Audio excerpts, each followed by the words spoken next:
beer, it's good for you.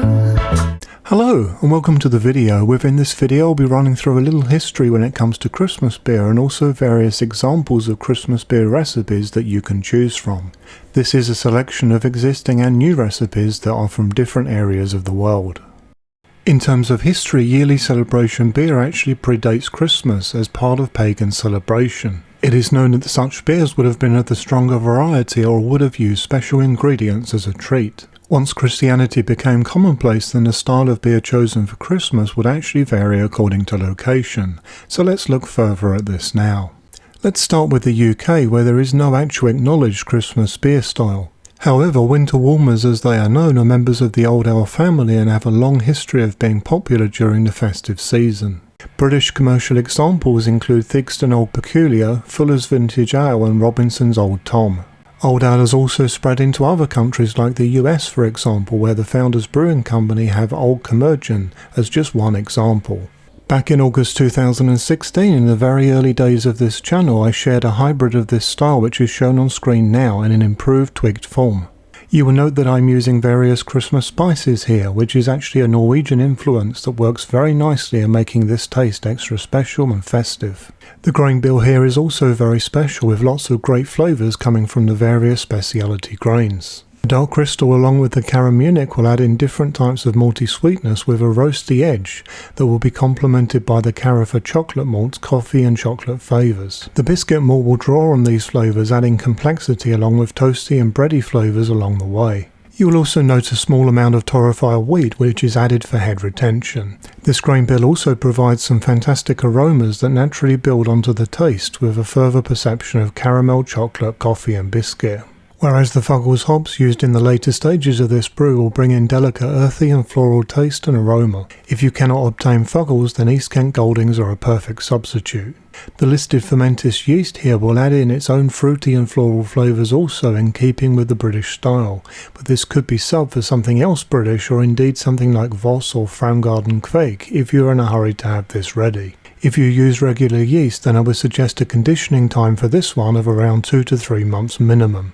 The original video that shared an earlier version of this recipe is rather old now, and I feel that since those days I have upped the quality of my production quite hugely, but I will share a link to this video within this video's description along with the recipe itself, and I have also now added this new tweaked version to Brewfather, and a link will also be found in the video description.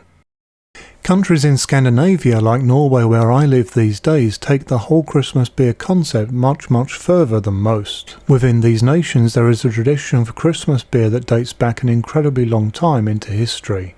Each nation has its own word for Christmas beer, as shown on screen now. Back in history, much of this was actually home brewed, though the breweries have been in on this for a very long time as well, with commercial advertising dating back to the 1800s, and these days there is simply an abundance of commercial Christmas beer that hits the markets. Within Norway, originally this beer was rich and malt sweet but not very strong.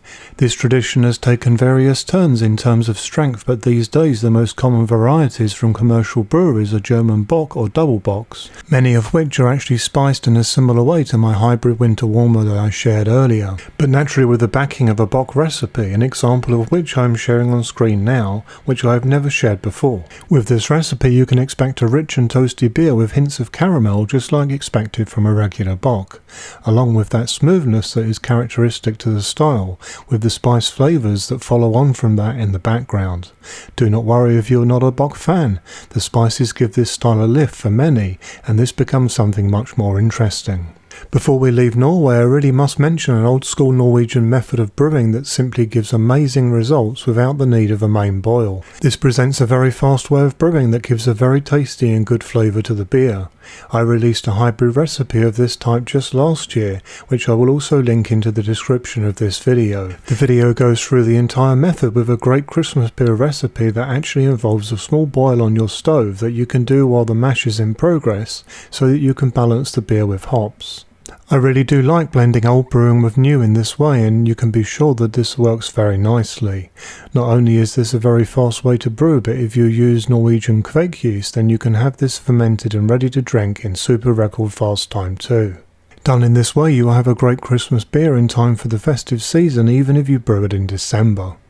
Let's now move on to the USA. In the US you will find a very wide perspective on beer for Christmas. Naturally this provides a very wide selection of different beers that are considered a treat. I have to say that I really embrace this approach to Christmas beer. Back in November 2018 I shared an American Christmas porter recipe that had a wide choice of optional extras for how you would adapt it for Christmas should you wish to. This recipe provides a great hybrid American porter with some great flavours and complexity if you brew it straight or with the extras. Due to the powerful grain bill here, you can expect strong maltiness, coffee and chocolate. The hop schedule here is also not pulling any punches either, so you can expect a high level of bitterness with this one with plenty of bite. There are a few changes made to this one since it was first released, the major difference being a change of yeast from Liberty Bell to US-05. As indicated earlier, there are optional extras that can be added to this recipe to make it more festive. Drunk straight, it has lots of random elements from the brown malt and the rich grain bill that will pop up randomly and surprise you. New dimensions are found if you add in the spices or spirit. The last time I brewed this I went with a Knob Creek Kentucky Bourbon and it simply sung. As did I after an evening with it. An all too common question that I get asked at this time of year is which beer style is best for Christmas. Personally I believe this is something that only the individual themselves can answer, but I will give you some pointers. The factor of weather may play quite a big part in this, so here in Europe for example dark styles are very popular because we are in winter in December. However in Australia the summer this year starts on the 1st of December, so maybe something more thirst quenching is in order. Also look at your own priorities. For some people having something very different for Christmas with spices is vital, whereas for others they just want their favourite beer styles. So I think it is good to embrace the American attitude when it comes to your choices for beer at Christmas and make the whole thing a pleasure and not a chore where you feel obligated past what you would really like to drink yourself. However, if you actually just want to know my personal favourite Christmas beer, then that is an easy one to answer. And here it is, my Christmas stout that I shared in 2017. This is a recipe that took a huge amount of time and testing to get where it is today, and I really enjoyed every step of the process. The conclusion overshot my expectations for what is possible with a recipe of this ABV. The only changes I make these days are to the yeast itself and to how the spirit flavours are added. In the recipe you will see the suggestion of flavourings, but if you want a real treat then add in actual spirits with a good quality dark rum and a chocolate cream liqueur.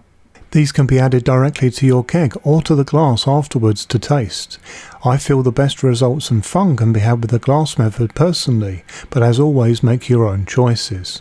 Or alternatively you can skip this part altogether, as there are certainly plenty of great flavours in this one with just the base. As you can see from the grain bill here, there are no fewer than 11 different malts.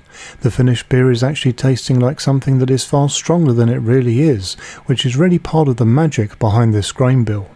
This can certainly be part of the fun that you can have with this beer. Hand it to an unsuspecting relative and warn them to be careful because it's a very strong one. Then you can sit back and wait for that placebo effect.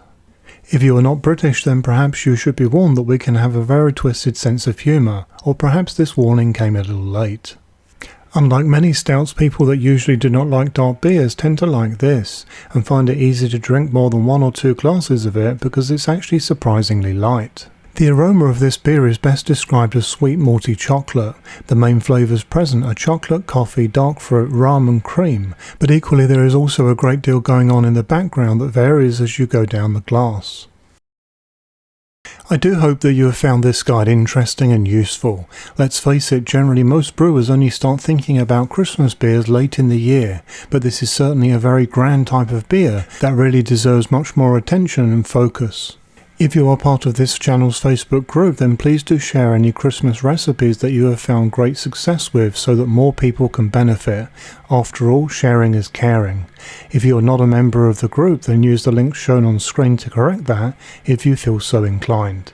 This now brings this video to a close. If you have any questions, then please let me know via YouTube or Facebook. I do hope that you found this video to be useful, interesting and enjoyable. If appropriate, then please like this video on YouTube, and if you've not done so already, then please subscribe.